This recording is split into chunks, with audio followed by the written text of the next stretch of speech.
Service requirements और non financial transaction.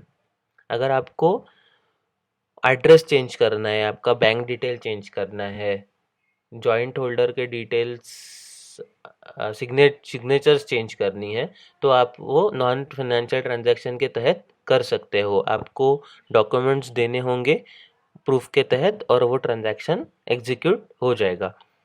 दूसरा concept है म्यूचुअल फंड यूनिट्स को प्लेस करना। ये बहुत इंपॉर्टेंट कंसेप्ट है। इस कंसेप्ट पे सवाल आएगा आपको एग्जाम में। Mutual fund units can be placed.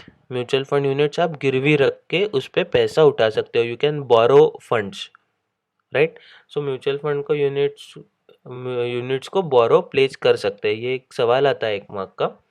वो जो फाइनेंशियल इंस्टीट्यूशंस हो गए हैं या बैंक्स हो गए, ये आपको म्यूचुअल फंड के अगेंस्ट लोन देते हैं। उस प्रोडक्ट को कहते हैं लोन अगेंस्ट सिक्योरिटीज, लैस।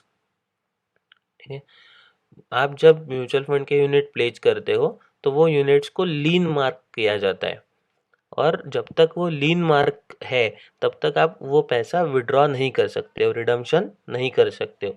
अगर आपको विड्रॉ करना है तो सबसे पहले म्यूचुअल फंड वो पैसा जो भी इंस्टीट्यूशन से लिया हुआ है वो पैसा उनको वापस करना पड़ेगा।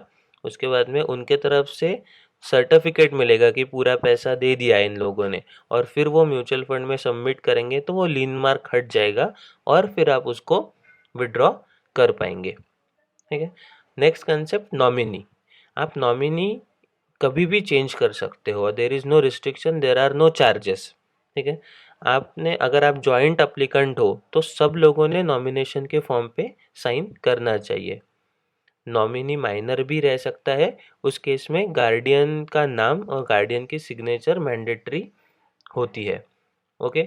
और मैक्सिमम 3 नॉमिनी आप रख सकते हो म्यूचुअल फंड में।